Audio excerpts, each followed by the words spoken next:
I will say the difference, however, between a Ford and a Tesla is Ford has been around for over 100 years. The Ford Bronco is a gas car. They're releasing a hyped up product and it's still, they could have made the coolest electric Bronco, but they have manufacturing, they have all these things streamlined, and Ford is still doing the bullshit.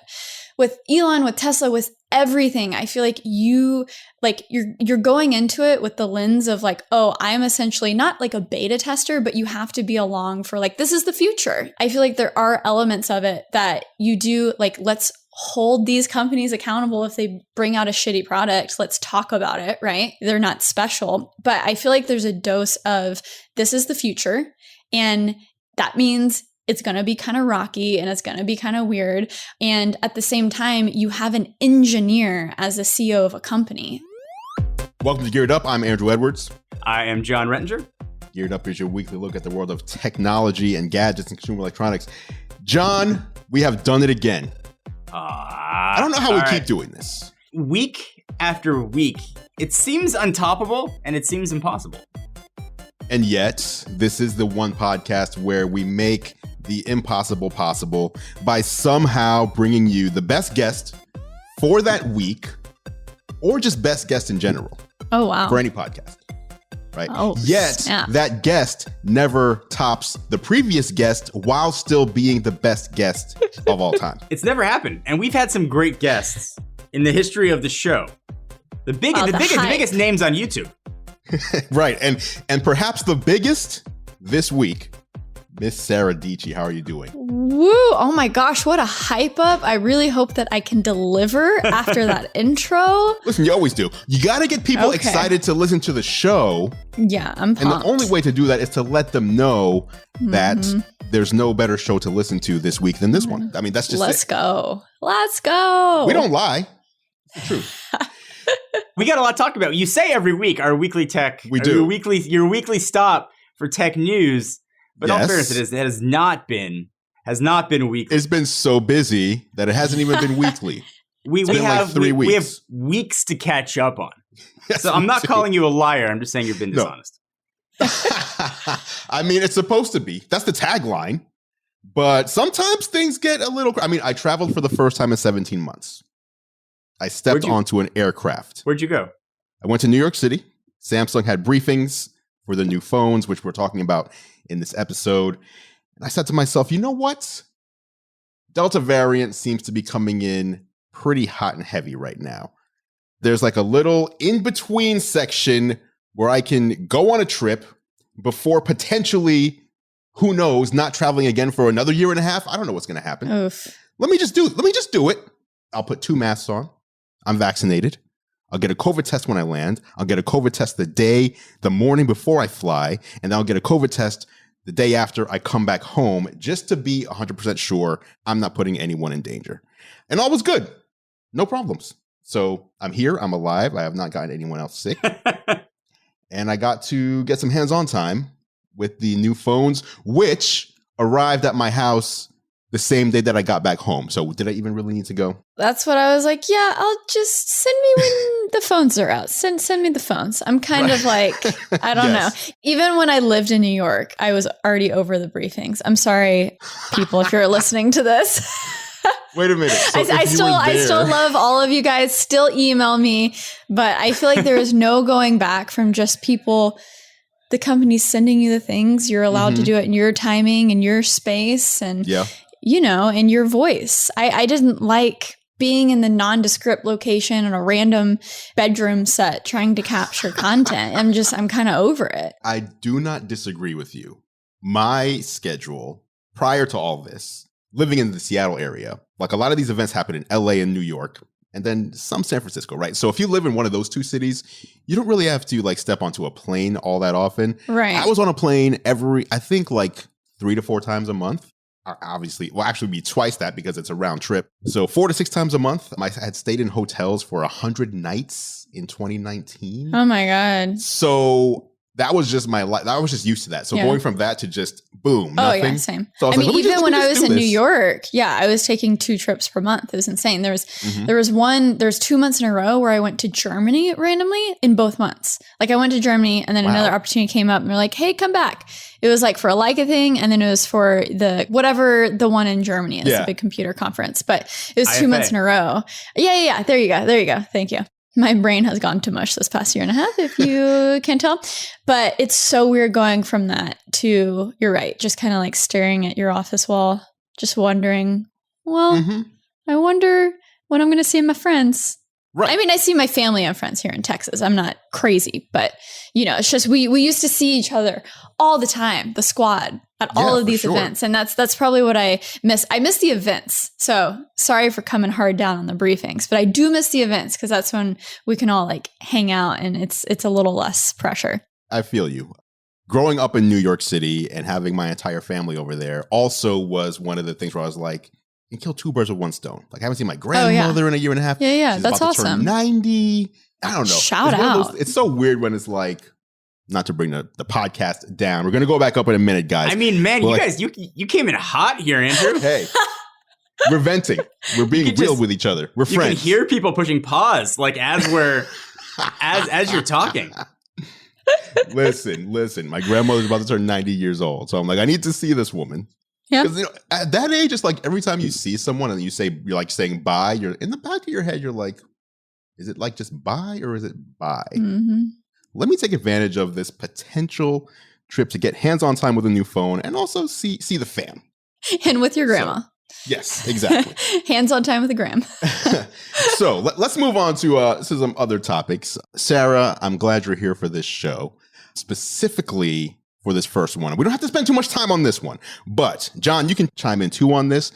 But Sara, I feel like you know where I'm at right now in my Notion journey, which is very early and confused. All right, so let's buckle up. This will be the next hour of the podcast. All I want to do is I want to stay on top of my tasks.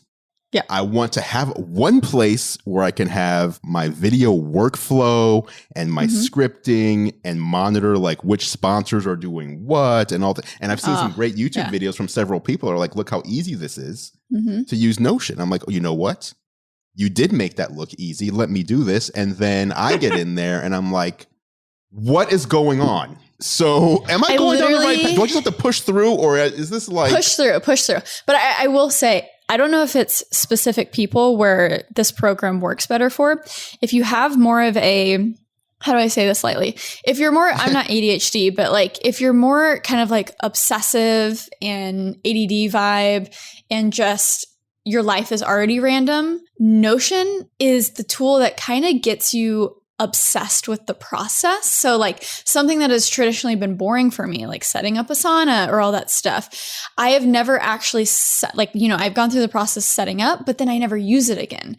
And so Notion almost seemed like I was getting into like Premiere or Resolve. It almost seemed like you just have to do that intense dive into it to where I just became like obsessed with it. And that's what kept me going back. So I really think they should have like a Notion personality test before you get into it. Because I'm such a big fan, but I'll also be the first to say, if you're not like obsessed with it from day 1 or day 2, it literally might not be for you. Because like I just set up my fiance, John, because, he does YouTube and all that stuff. And I was so excited to do his journey from like Evernote to Notion because he's been wanting to switch forever. And we like took an hour, sat down with him. So maybe I need to do that with you, Andrew. And, I like set everything up. I showed him my setup and it really helped him to see like the starting point. So I would advise people, if you have some type of like content schedule and you have sponsors or have things that coordinate with, videos, the Thomas Frank video is probably the best place to start. And he also has a template you can download from. So even what I did is he had a lot of random things that I didn't need, but I still downloaded his template and just put it on the left side, a Chrome tab, and then put mine. And I just started mine from scratch. And I took what I liked of his. I added some of my own flavor. And I think that's the best way. Cause like, I'm telling you, I don't know. I have a lot of fun in it, but I feel like if it's not clicking, it's not clicking. But Andrew, maybe we just need to do Zoom part 2. I'll go through my entire setup and I'll help you out. This got extra nerdy. Let's go. That's what this show is. I will take you up on that offer. I will pay you for your time. No. I just want, any expertise is worth it to get this stuff wrangled in. John, let me ask you. How do you manage your time, sir? What do? You just have people, don't you? You have people that do this for you. I am a disaster when it comes to managing tasks and things. I get very scattered and chaotic, and it's not my strong point. So I've tried to address my weaknesses by finding people who could help me have skill sets that I do not have.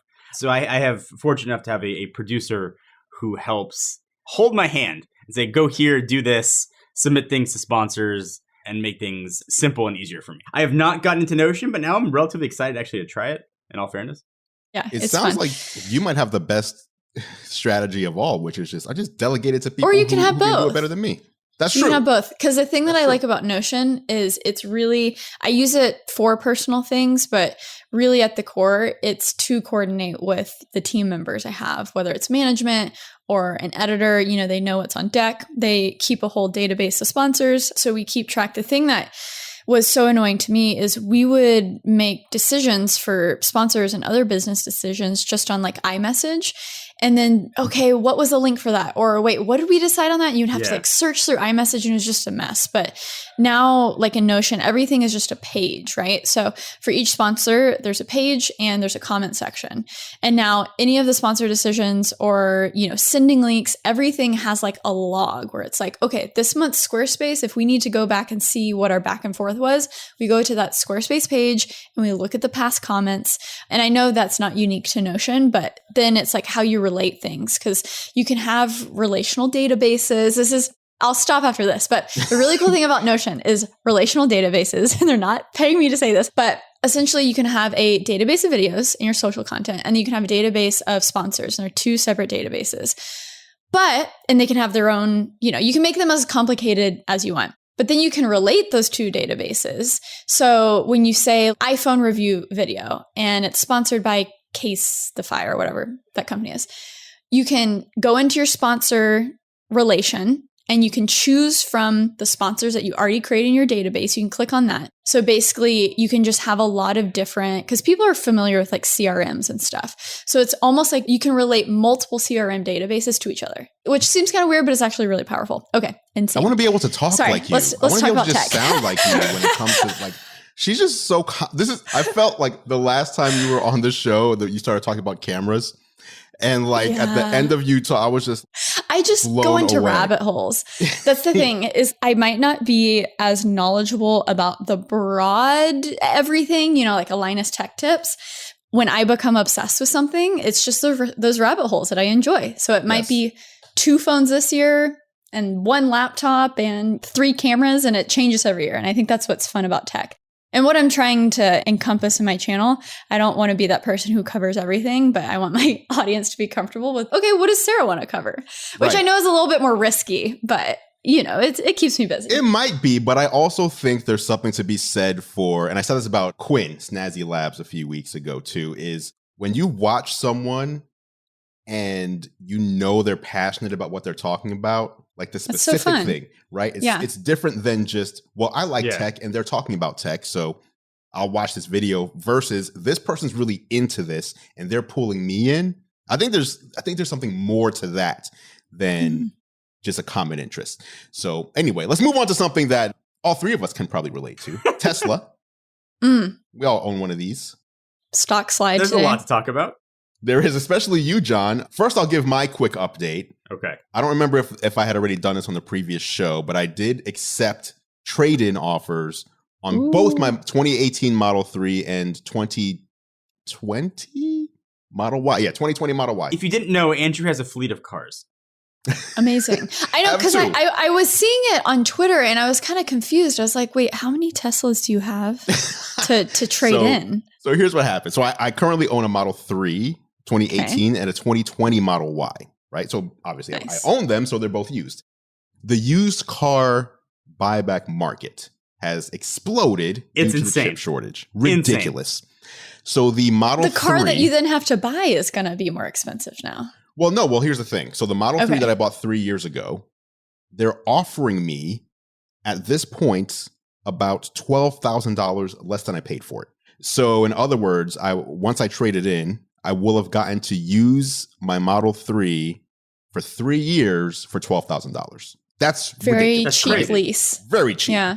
Yeah. The Model Y, which just turned 1 year old, they're offering me as of today $3,000 less than I paid for it. $3,000. So do you have another car while you wait for like a new Tesla? Yeah, so Because they're so back ordered. For the Model 3, I traded that in for a new Model Y. And then the Model Y, I accepted a trade-in for a Plaid X, which is like 6 months out or something. So they'll like Nice. keep reevaluating. And I'm not, if the trade-in value dips or, whatever happens, I can just back out. Yeah. Or if the Cybertruck comes first or whatever, who knows what's going to happen. I can just switch to that or whatever. So I currently own a Plaid X. And this is John's fault. You taking advantage of, what's it called, John? Like section 139 or something? I think it's section 179 the weight of the tax code. Yep, over 6,000 So the full write-off thing. So I was looking at that. Yeah, that's why people buy G-Wagons. That is exactly why. Which But will not be in G-Wagons. production for year 2022 due to chip shortage. No more V8s from Mercedes. Oh, Wow. look at that. If you want to get extra nerdy, So Plaid, go on Plaid, unless the Cybertruck Nice. comes, which I assume will also be 6,000 pounds or more. One of the two. But I just want to take advantage of that. I want to take advantage of the high trade-in rates that are happening right now. But John, so that's my update on the trade-ins. John, you have an update on the S and X because you got to drive them. I have a lot to talk about. So we had a chance we did a video on the updated Model S. Everybody was doing videos on Plaid and did amazing jobs on it. But I hadn't seen anything on the long range S. I think the S that most people are going to get. So we have a video that went up on the S. And I was really curious about a few things. So first, the screen, the tech, the yoke, the lack of buttons, and the lack of sort of physical controls, and the lack of stock, the windshield wipers and gear selection. Yeah. To which the new S's and X are all going to have. So the bigger screen, I thought was awesome. The tech needs to be improved. There was some lag and it was unintuitive, but Tesla fixes those all the time.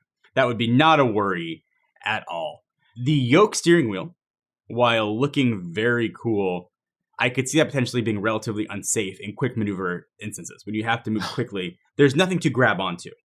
It seems like a great opportunity for a third party to come out with like an actual steering wheel accessory. It's like 3D printed around Which the I top. will say, I had one of those scenarios where I probably, if I had a yoke and I was doing the fast reaction, like it probably would have been an issue. Everybody has one of the, maybe it's once a year, once every 2 years, but those times do happen while you're driving. So I see it as being very cool, but also potentially very problematic and not something that I think like my wife and I will switch cars sometimes, that she would ever be comfortable driving. She's not into tech, she's not into cars. That is just way out of her comfort zone. Beyond that, I bet you guys can remember, and everybody on the call can remember the last time you had to honk your horn. Now to honk your horn, did you guys look down to see where the middle of your steering wheel was and then press it? Or you just press it out of instinct? Just I don't look anywhere. I just press it like a madman. The new Model S and X have a horn button that is located near a button that controls your windshield wipers. And it's located near a button that is also a jog dial for a lot of things. Now, Tesla says in their owner manual, you can hold your whole hand over the right side and it'll activate the horn. And I assume that will get fixed with the software updates. This is one thing that I did not test because I didn't see it until after the fact. But I talked to Marquez, who has it. He tried it for us as part of the video. And he said, try and honk his horn, his windshield wipers went off. And otherwise, you need to physically look at your steering wheel, see where the button is, and press it. Now, maybe muscle memory will kick in and it becomes easier. I know there have been other cars that have done buttons for horns. I think the Acura Vigor, for example. But in those cases, it was the only button on the side of that wheel. So you can just press a button and that honked the horn. Yeah. This strikes me as very, very unsafe and on borderline reckless when it comes to Tesla. And I've been driving Teslas for 8 years. So I'm not coming from like a negative standpoint. This is more of of course. Like a realistic standpoint. I love the tech. I love the cars. I love electric and instant torque. I don't know how comfortable I would be driving those cars. And maybe it'll change. Maybe by the time.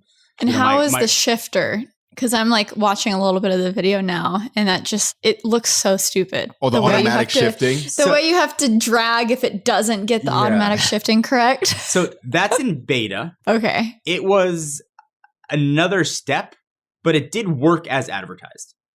That's good. I think I could see myself getting used to swiping it and probably always feeling like it's a little bit annoying. change for change sake, but that did work. That actually really did work.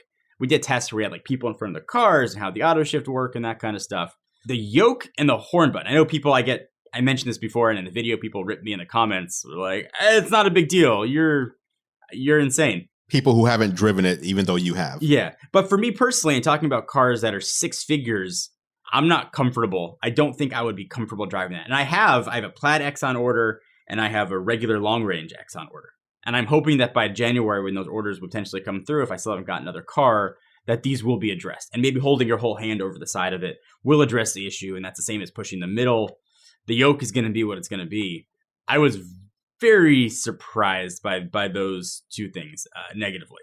The car drove amazingly, though. It's crazy fast. I could not even begin to comprehend what the Plaid feels like. The long range felt like a rocket ship. It's as fast as a Performance Model 3. Now, they do it sometimes from a standstill versus a rolling start, but essentially it's as fast as a Performance Model 3, which is stupid, and it feels even faster because the car's gigantic and weighs a ton. So that's my Model S, Model X thought. So what's the range again on the long range? It's just sub 400, I think like 390 something. I mean, so it's pretty long. It's the longest range that they offer. But Andrew, to you, I would say really try to rent one and drive one first before you commit the lots of money to all do of that. the money. Yeah, before you commit all of the money. The Cybertruck's going to have that same issue, right? It's going to have the exact same. I would assume. How you drive into the construction site using a yoke steering wheel with no easy way to honk your horn? I'm hoping that it gets fixed and it'll work as advertised. For me, and maybe I'm especially sensitive because I have 3 kids, and it's not just like me in the car trying to make quick maneuvers. Right. It is something I would definitely consider and reconsider before anybody gets in the car. I would at least drive it and try it yourself, and then make your own decision. You know, I'm a fan, obviously, of Tesla's products. Yeah, and I think I'm also a fan of their long-term vision.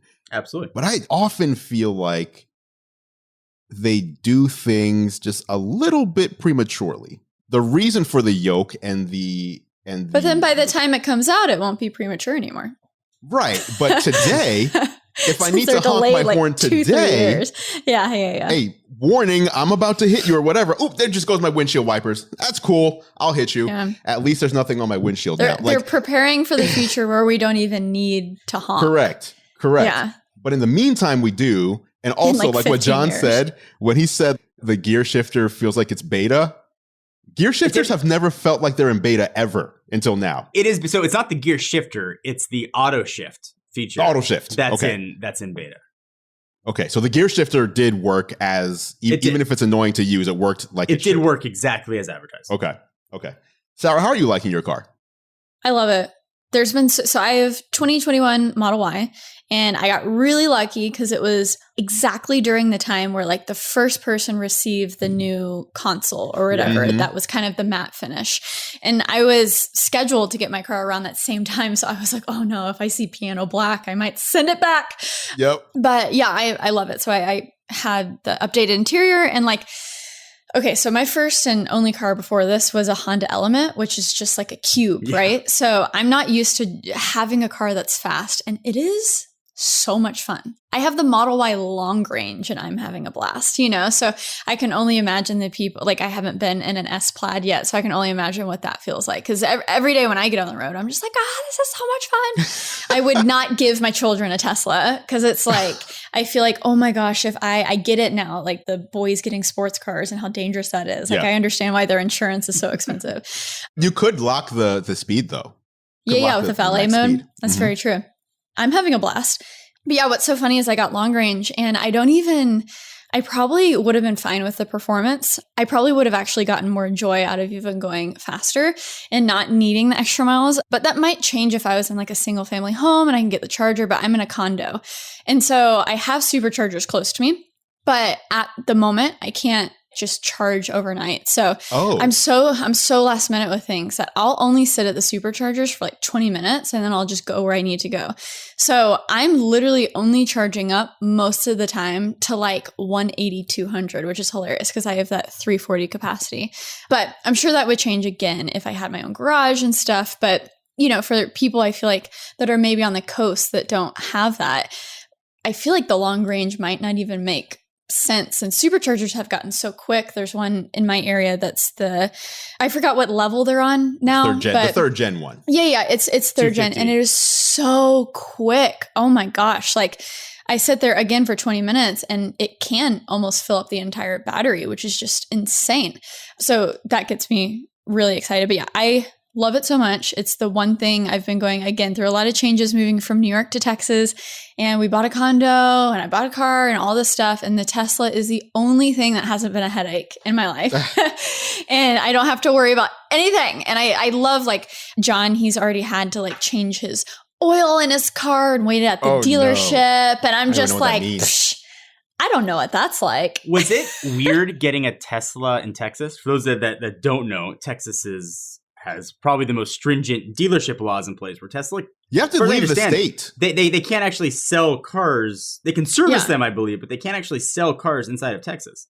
So I think the way they get around that is they literally, so even when they have an Austin factory, they're literally going to have to move the cars outside of Texas and then bring them back in, because there are Tesla stores, right? Yeah. So they're not dealers, but basically the process of picking it up was like super easy. And that's what I love about Tesla too. I'm just like, I didn't have to sit and negotiate, the price is the price. Ordered it, got the text message, and I just showed up to their store in Plano, I think, or Frisco. So you could pick it up in Texas. You didn't have to leave. And you can pick it up, correct. Go to Oklahoma or something.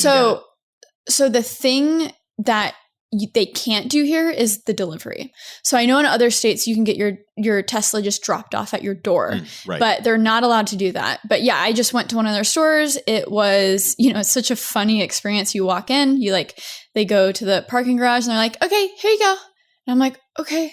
So, okay, bye, I guess. Like, I'll just figure this out. I guess he showed me the tour video or whatever, but it's just crazy how frictionless that process is. But it's been a blast. And there's so much room in the Model Y. There's so much room. I was nervous about that. And I can fit all of my gear. I can fit all of the things back there. So it's been amazing. Hopefully these little things that John just experienced get worked out. Hopefully the yoke. I'm glad I don't have a yoke. I mean, to be honest. I don't want a yoke. Yeah. Andrew, what are you going to do? So you have a January, February delivery date for your cars, I'm imagining, right? Yeah, why? And also why an X and a Y? So between the 3 and the Y that I have now, I like the Y way more. That's so fair. they're both performance. Technically, the Performance 3 would be a little bit faster than the Y, but I just like sitting up a little higher and the more room I have in there. The X is purely, that is a good question, Sarah. The X is purely just because John was like, the doors, get this super expensive car, take advantage of this tax thing and get Plaid. And I was like, you know what? He's doing it. I got FOMO. I did it too. I really don't have a much better reason than that. I should have told you, if you can hold on your car for 5 years, you can still write off the depreciation on any car you get. Yeah. I mean, that's true. That's what I'm doing with mine. That's a long time. I mean, but 5 years is 5 years in tech? Like, that's a long time. 5 years is a while. For anybody that doesn't know, I'll just recap it real quickly so they don't think Andrew's an insane person. If you own a business, you get a car over 6,000 pounds, you can write off 100% of your business usage of the car. So say 80% in year one. So $100,000 car, $80,000 you could essentially write off if Andrew's getting taxed 50%. That's essentially $40,000 that he's saving that year on that car. So $100,000 car suddenly costs $60,000. That's it. And that's how every camera I buy is just 50% off. Always. Because I'm like, I'm just writing it all off, That's it. I would prefer it to be the Cybertruck, just to be honest. Cheaper. And I just feel like, man, like Master Chief riding down the freeway. Can we talk about that for a minute? Dun, dun, dun, dun. So first of all, I went to the Tesla event when they announced the Cybertruck. Everybody there thought it was a joke when they rolled it out on stage. And they were going to show the real one afterwards. As did I. Right now on Tesla's website, they're listing, I believe, a 500-mile range. Correct me if I'm wrong. I don't have that in front of me.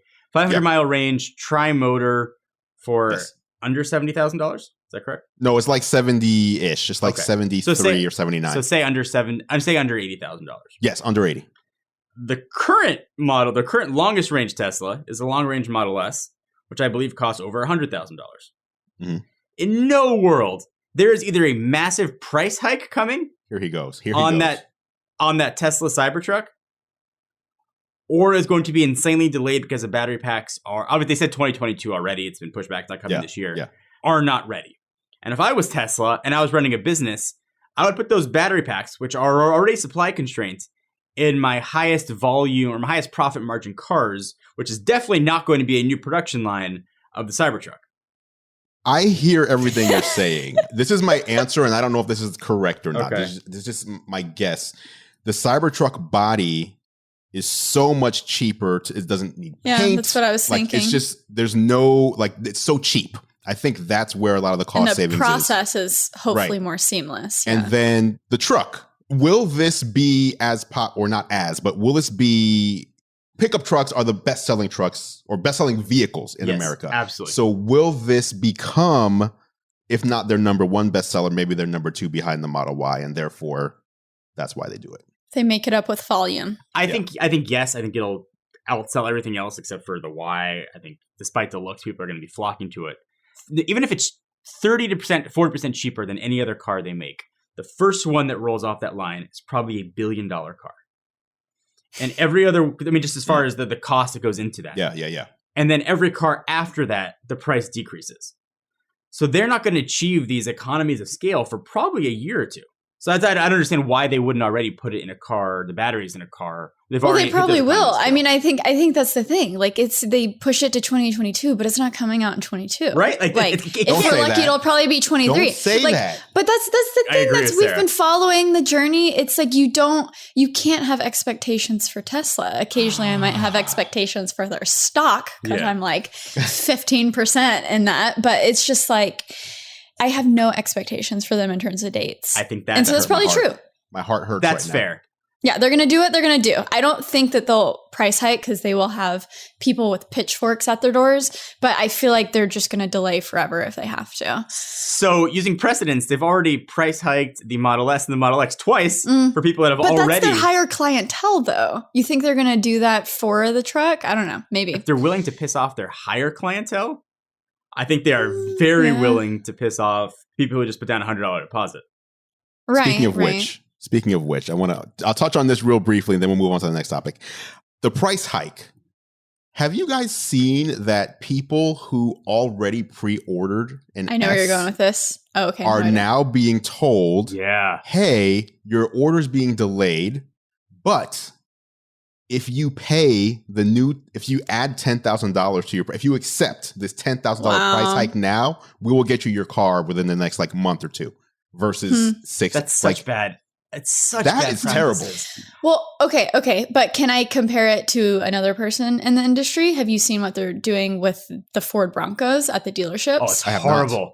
The roofs? So essentially they're not honoring reservations. So I think with the price, so if Tesla has to do something with the pricing, whatever, at least they'll be upfront from the beginning with it and you know what you're getting into. Mm-hmm. With the Ford Broncos, you have, I think how many reservations were there? Was it almost 100,000 reservations? It was crazy. It was bonkers, right? And people are so excited about this car. And I think it's because, it's affordable, right? It starts at $40K. A lot of people have reservations for around that price. And there's now been people with the experience. Hey, okay, they get the text, your Bronco's ready at the dealership because they're shipping it to the dealerships. It's not straight to your door like Tesla can. And they go to the dealerships and the dealers say, okay, this is your car. It now costs $15,000 more expensive than what you reserved because I have 5 other offers from people. What? So the moment that Bronco hits the lot, it's usually only 1 or 2 Broncos. So everyone who sees it goes to the dealership and randoms are test driving your car. So by the time you go to the dealership and it's your Bronco, you already have multiple people who have been breaking it in. And meanwhile, they're putting in offers 10 to 15 to 20K over what you reserved it for. And the story that I heard is just anecdotal. It's one of my mom's friends. She was like, no, I'm not doing that. So they go, okay. And they went next person in line. It was 15K over the initial price. So the fact I think it's scarier when it's up to the dealers, because they're just getting there. They just want the highest offer, which is insane. And I think that is one of the benefits of Tesla's no dealer model, right? Because dealers are individually owned. They're making money per car. Same thing happened with the Mach-E. If you want to buy a Mach-E that's on a dealer lot, most of them have a $7,500 markup on it, which is absolutely... What? Yeah.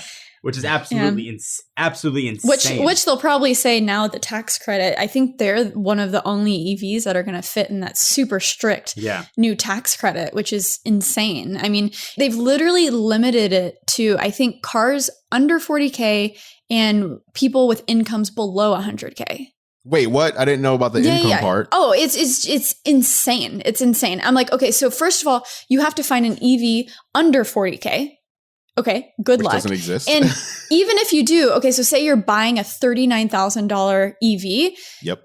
Even if you're bringing in $70K a year, are you actually buying a $39,000 car? I mean, I know we've gotten to that place in society. Right. I wish we haven't, but that's not the smartest investment. I guess you can take that $7,500 tax credit, which makes it sweeter, right? But it makes no sense. I'm like, take advantage of the rich people trying to adopt the EV stuff, right? I don't know. If you want to push forward, like the whole reason behind a tax credit is here's something that we want to push forward adoption in this country. Yeah. And so you would think you would optimize it for success. And the way you do success is the people who can afford EVs, at least now, since they're a higher ticket item than a non-EV, let them flood the market with these EVs. Let other people see them with these cars. And then, oh, you know what? That's going to be a nice car. My friend that has this. Oh, Tesla has this cheaper version. I'm going to get. Just push it forward. $7,500. It makes no sense. Nothing that comes from the government does make sense, but whatever. Do you guys feel like the perception of Tesla and Elon Musk has shifted? Like, do you feel like it shifted a to little be more bit? evil? Question. Like he used to be like, I mean, maybe it's just me, but this incredible entrepreneur with an amazing mind that's paradigm shifting. The shift of everyone has shifted. I don't think it's just Elon. I think it's anyone who now runs a business and has that billionaire title. That's fair, but I think some of the tweets and the crypto stuff, I feel like a lot of the perception of him personally has shifted. Mine has. So the crypto stuff was so dumb. Yeah. I saw him as like, there's very few visionaries in the world that anyone can point to and pretty much, whether you like them or not, pretty much unilaterally agree that person is a visionary that's trying to change the world. People like Bill Gates, there's not a lot of them, right? So I felt like he really fit into this in a way that he didn't come across to me initially as like weird. A lot of these guys have like, I feel like that's Elon's thing though. Right. He's so a freaking weirdo. Now he has gone from like just this. Oh, he did PayPal. Now he has what I thought, even as crazy as it sounds, to go to Mars. And who knows if it's ever going to happen or not. Right. Everything that he's doing with each of his companies, Tesla, the Boring Company, Neuralink, all this stuff, you can see Starlink. Everything is about. It's almost like everything is a big beta test for how it's going to be, his vision of what Mars will be. So it's like, this is like a really well thought out, again, I'm not smart enough to know if it's a good plan, but this guy like has everything straight and he has fervent admiration. His products sell with no advertising. Absolutely. Apple can't even say that, right? Apple has ads all over the place. They're good at hiding it. Yeah. This guy he's hitting on all cylinders. And then it came to the point where I feel like, aside from the crypto stuff, which was just off the wall, I feel like I felt like sometimes he would say things and he would just miss the mark. And now I feel like, no, I think this guy's kind of dishonest with us. I feel like he just lies to us a lot under the guise of, timing was a little bit off. I love the products. I love the vision. I don't know that I like the guy anymore. So are you talking about things like full self-driving and that kind of like those type packages? Full self-driving, the whole thing with Tesla doing like I mentioned a little, even though Ford did it too, where it's like, hey, give us 10,000 more bucks and you can have your car now versus waiting 6 months. Like just stuff like that where it's like. Yeah, but okay, let me do the difference though. And I will say like the crypto stuff and all that with Elon, I think we're just seeing more of the human side of him, and he is a freaking weirdo, and he's not a button-up CEO type. So if you want the fun Elon, you're going to get the weird Elon and sometimes like the bad Elon, and you just have to like accept it for what it is. Is that all the real Elon? Like, is this real Elon? I mean, who knows? But Elon? I will say the difference, however, between a Ford and a Tesla is Ford has been around for over 100 years. Yes. The Ford Bronco is a gas car. They're releasing a hyped up product, and it's still, they could have made the coolest electric Bronco, but they have manufacturing, they have all these things streamlined, and Ford is still doing the bullshit. With Elon, with Tesla, with everything, I feel like you're going into it with the lens of like, oh, I'm essentially not like a beta tester, but you have to be along for like, this is the future. I feel like there are elements of it that you do like, let's hold these companies accountable. If they bring out a shitty product, let's talk about it, right? They're not special. But I feel like there's a dose of this is the future.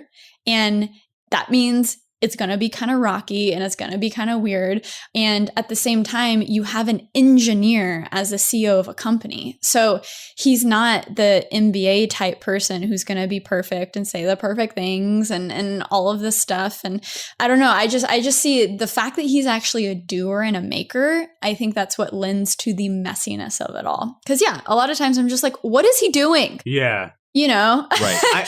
But I feel like I don't know. And it's like, holds it accountable.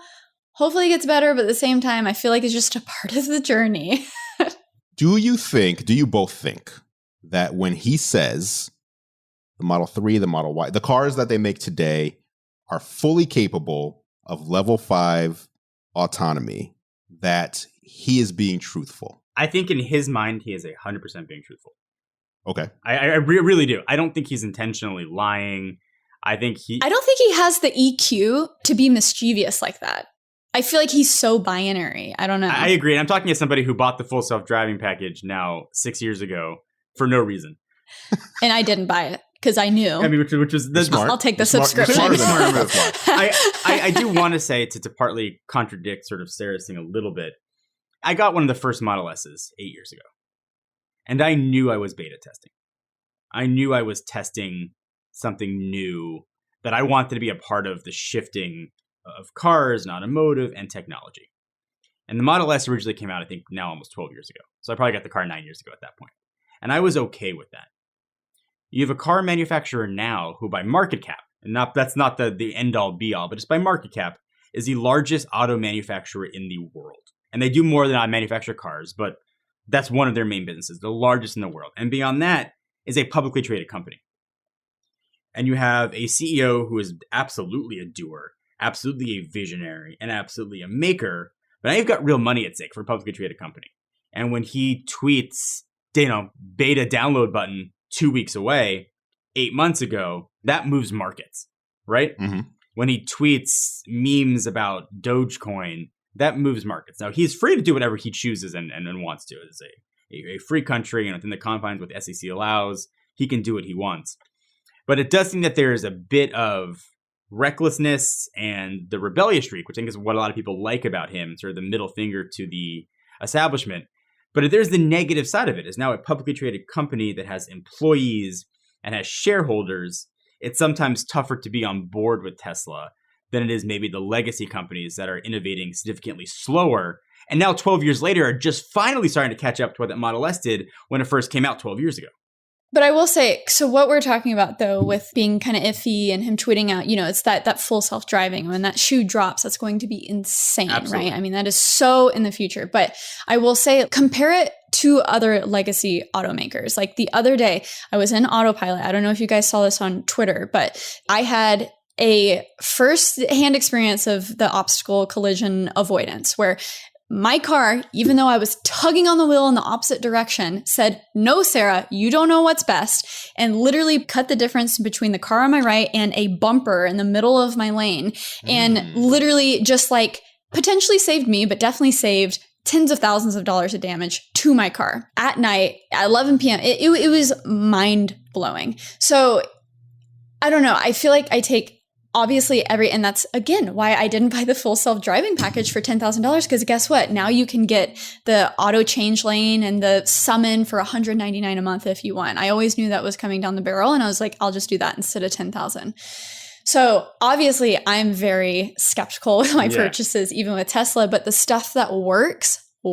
So it might be delusional, but when full self-driving comes out in 2-3 years, I don't know, it seems absurd for it to be so around the corner. Like, I wish he didn't tweet like that. Yeah.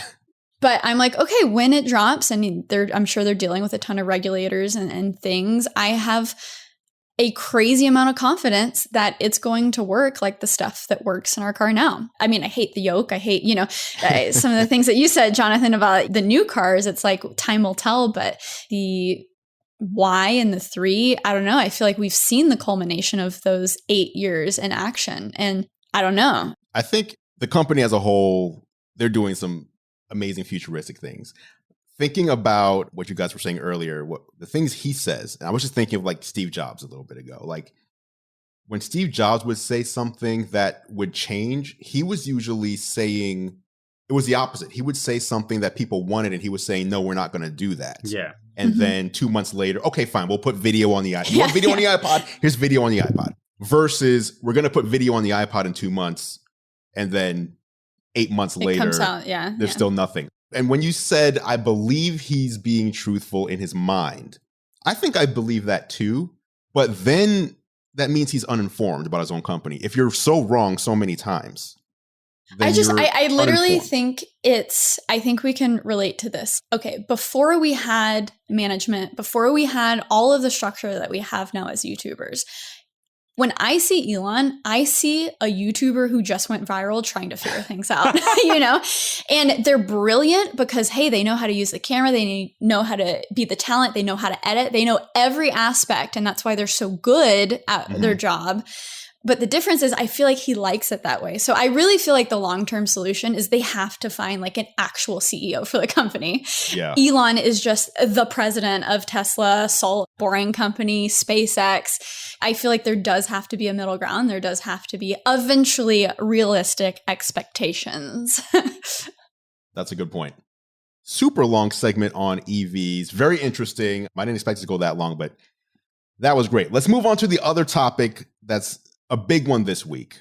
Huge one. Samsung did actually huge. John, I know this is near and dear to your heart for sure. Samsung held their Unpacked event. They announced the new Galaxy Z Flip 3, the Galaxy Z Fold 3, 2 new foldable devices. I have them here. Sarah, you have them. I've seen you with them. Yep. They're somewhere in my, yes. John, you haven't got to play with them yet because you were on vacation. I have not. I did call you out in a positive way. I saw. Saying that I was wrong about the Z Flip 3. I was wrong. I was incorrect, and I wanted to own it. I can respect publicly. That. Respect. I respect What'd you say about the Z Flip? Well, you dissing on Z Flip? Absolutely. I thought deservedly so. Here's my take on these foldables. Okay. So the Z Fold, right? The Fold, the one that can open up. You got an outer display and you got an inner display. So it's a tablet that folds in half. I thought good device, good use of foldable technology.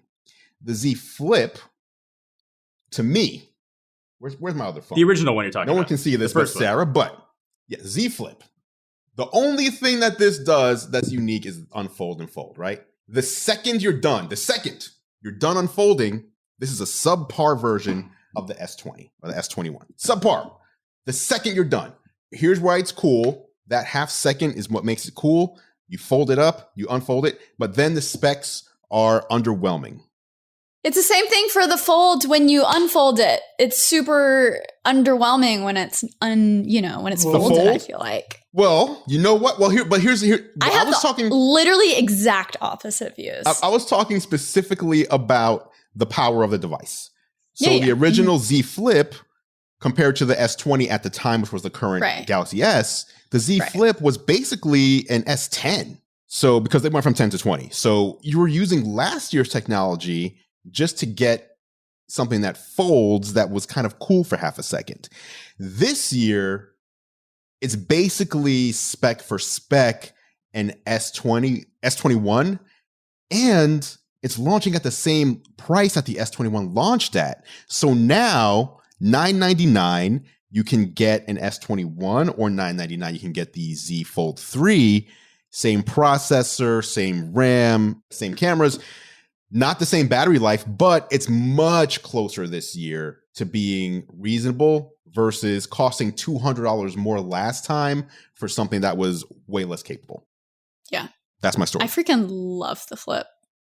Do you? See, that's so interesting. I can chime in here. You can see the roadmap for Samsung, right? Oh, for sure. Innovate. For sure. Like, it's going to be expensive. If you want to kind of be a beta tester, you have the option of doing it and then mainstream it, right? The price point of the Z Flip is such a home run for Samsung. Yeah. So you can choose. Do you want the novelty, the cool factor of that Flip? And they fixed the big shortcoming was clearly the outside screen. And it's still not great. Yes. You can see that that's going but to... way better. You can see that that's going to improve, and it's gotten bigger now. But they got the price point to an affordable... There's the economies of scale, right? They got the price point to an affordable point. So you can almost paint by numbers Gen 3, right? So Gen 3 will probably have S Pen support. Gen 3 is going to have an IP rating. And Gen 3 is going to have a bigger outer screen. And if they keep the price point the same, there's nothing left to complain about. Mm-hmm. That is a capable, amazing device at an affordable price. It's funny that we're calling 1,000 affordable when like 3 years ago. It's just funny. Sarah, you went and got it. Tell us your thoughts. I love it so much. Okay, so first of all, the second one last year that came out, it was the only phone, because usually when it comes to Android, like I just like testing the cameras and the new features, and then I'll talk about ecosystem stuff occasionally, but I very rarely do full reviews because I'm just very self-aware. Like the only thing I'm actually unbiased about is probably Windows versus Mac. Everything else, I'm just like, let's talk about my journey selfishly. But this is the first Android phone in almost forever that I set it down after the event and I could not stop thinking about it. And so what I feel like foldables do is, hey, give me a normal sized phone that folds into something smaller. And as a woman, I can fit it in my front pocket, which I've never been able to do this, right? And I love that. And so where I feel like the function, I don't know, the fold, and even with S Pen support now, I'm kind of like, but where I feel like that will be huge is, okay, this will be the winner. The Flip will be the winner for the phone, I feel like. But with the fold, I feel like just give me a fold tab. You know, I don't need it to be a phone. You mean a bigger version? For like a larger? Yeah. For entertainment, when I hop on a plane, when I get back to traveling, I want to be able to fit the tablet in my like small purse or my small backpack. I want it to be more portable because usually when I travel, I have like either a tablet or a like 2-in-1. And then I have like a heavy duty laptop that if I have to edit on site, I'll be able to. Mm-hmm. And so that would so easily replace that workflow where it's just like, hey, in the in-between times, I just need to like check email or watch YouTube or watch Netflix. That is the use case I feel like of the fold I am the most excited about. And then I feel like the Flip is just so freaking fun to use. And like I leave it, I feel like semi-folded, just sitting here on my desk too. And it's also skinnier. Like, you know, I'm using the freaking iPhone Max. It's like such a thick boy. But when I don't know, this just makes so much sense in my hands, actually, how like skinny the phone is, and I love how tall it is, and that price point and everything, all of the above. I don't know. It's the first time ever that I'm like, oh, I'm going to switch to an Android for a little bit and see how it goes. Because on Windows, I already have a lot of workflow for sharing in between ecosystems, and I don't think it's going to be that hard.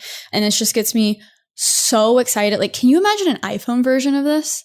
That is exciting. You know, Samsung, they were the innovators here, but yes. I feel like Apple is low key in the corner being like, all right, which one's working with people? And they're going to see the Flip and they're going to be like, okay, we choose that one. And then we'll make a bigger iPad that folds, and then Apple will make all of the money that Samsung wants to make. There's something interesting going on. And obviously this is anecdotal from what I've been seeing and experiencing, at least with my content that I put out. There's a section of people who... My Flip content has done way better than my Fold content. So people seem to be more into the Flip, which is, for those listening, it is the folding phone, not the folding tablet. So I'm talking YouTube, I'm talking Instagram, I'm talking Twitter. TikTok, on the other hand, my Flip video did like 2.1 million views on TikTok. But in the comments, most people, the majority of people are saying, why would I want a Flip phone that feels like we're going back in time? They're not even getting that, well, it's a folding display, which is cool, or which, it's new technology. If you could not do this before. The vast majority of people are saying, I had this in 1998. I don't want that. I want the other thing. So even though more people are watching that content, it seems like this, and this is just, I feel like TikTok comments are like the ultimate of just casual everyday users versus my YouTube comments. Because my mom, my 58-year-old mom, this is the first time I've ever showed her a phone. She's like, oh my God, can you get me one? Like, I want that. Yeah, the flip. The flip, yeah. Okay.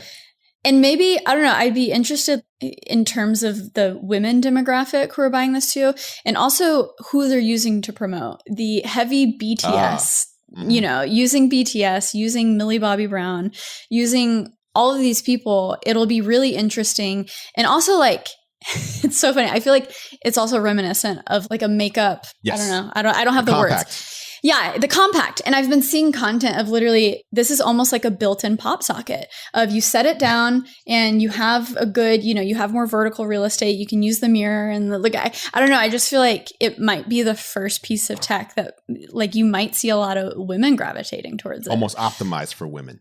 Yeah. Versus everything in a weird way. Because yeah, right.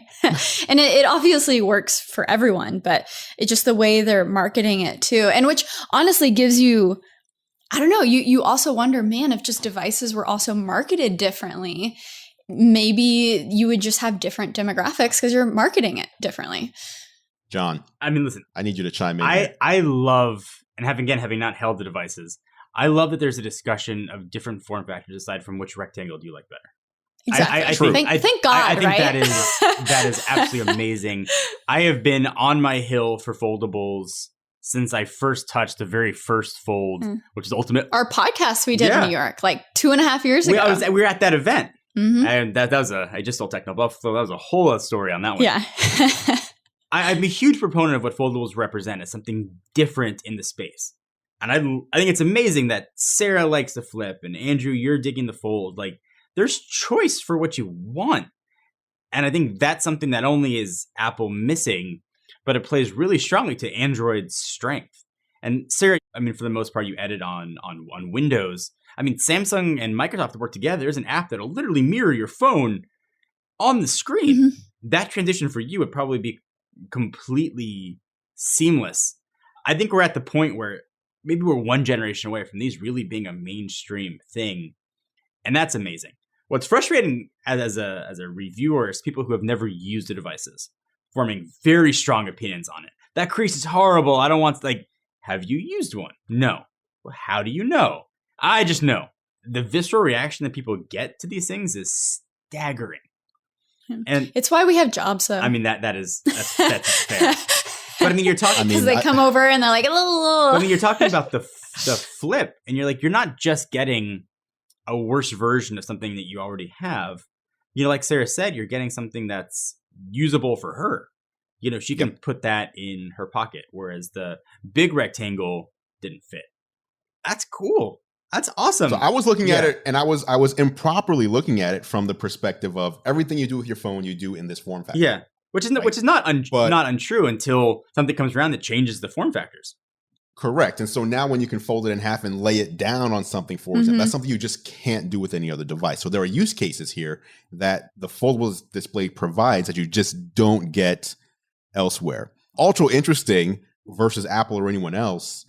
I'm not a Samsung hater, but I think we talked in the past about how Samsung basically copied the iPhone and paid a $1 billion fee to become number 2. The most brilliant R&D. Which was a brilliant. I mean, absolutely. Ethically horrible, but one of the most brilliant business decisions that a company has made.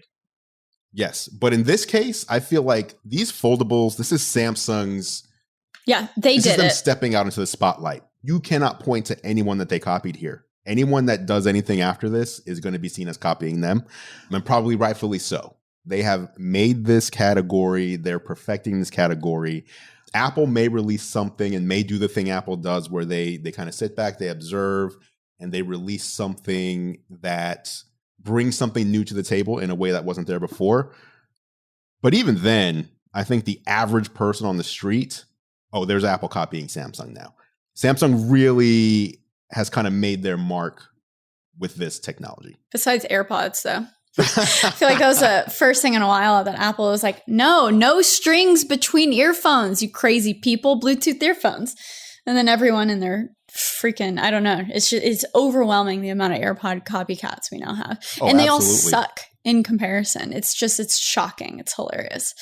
I'm glad you said it. What's next in foldables? If we got that foldable tablet, like Sarah was saying, it's the pad. It's the iPads and the tabs. It's the Lenovo ThinkPad that I freaking love, but it's just not there with the software. But then are you getting a worse version of something that already works? Yes, you are right now. Okay. That's what I'm saying. I want like low cost tablet. I don't need Windows on this tablet. I need a very simple, just whatever's on the freaking tabs right now, or I cannot wait. I hope this will exist when there's a freaking foldable iPad.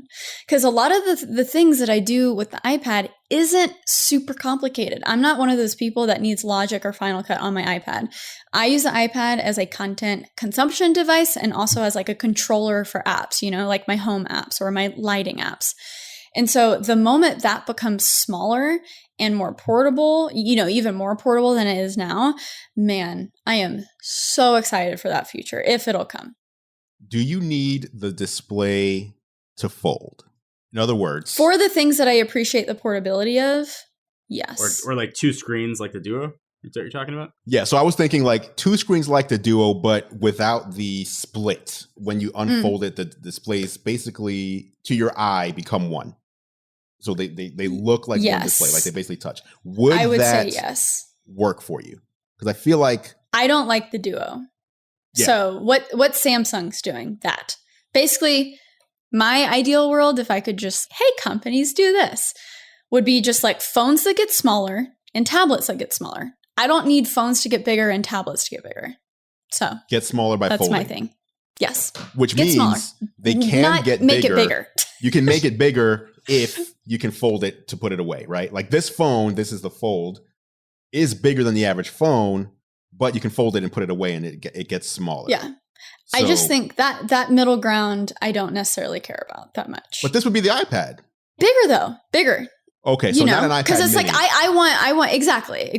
I just want a normal tablet screen because that is really great for content consumption, watching my Netflix shows on the plane, but make it smaller. Do you want an outside screen on it or just folds and opens up? Oh, good question. Good question. Just maybe a screen for notifications.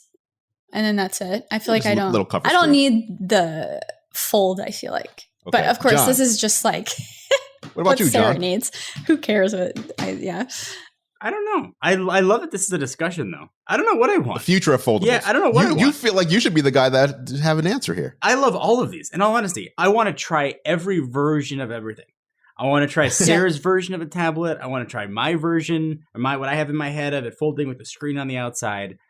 I love the multi-use future, and the power of these devices is astounding. Yeah. Whether it's an M1, a Snapdragon 888, these are the most capable devices, obviously because they're the newest in the history of electronics. Because it feels like there's something new finally. Like, thank God, instead of just the incremental updates, it's like, man, we are living in the future. That's interesting. John, I love that answer, John, because that comes back to the heart of like why the three of us and other people like us do what we do.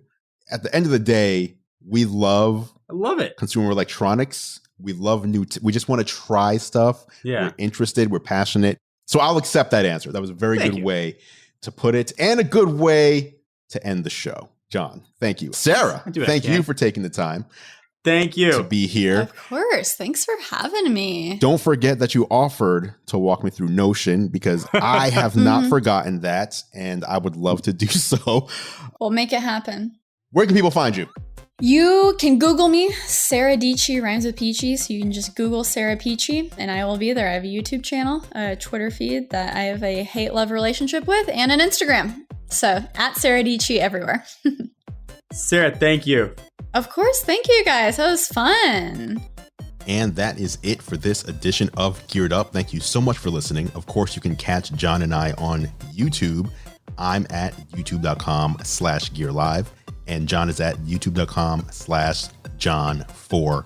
Lakers. Feel free to head over and subscribe to our channels to stay up to date on all the latest tech. Speaking of subscribing, you can subscribe to Geared Up in your favorite podcast app if you haven't done so already. Just search Geared Up, that's 2 words, not one, in Apple Podcasts, Spotify, Pocket Casts, Overcast, or really wherever you choose to listen. If you like what we do, please consider leaving us a rating and review. It really helps other people find the show. Geared Up is a Gear Live podcast, and you can see more from us at gearlive.com.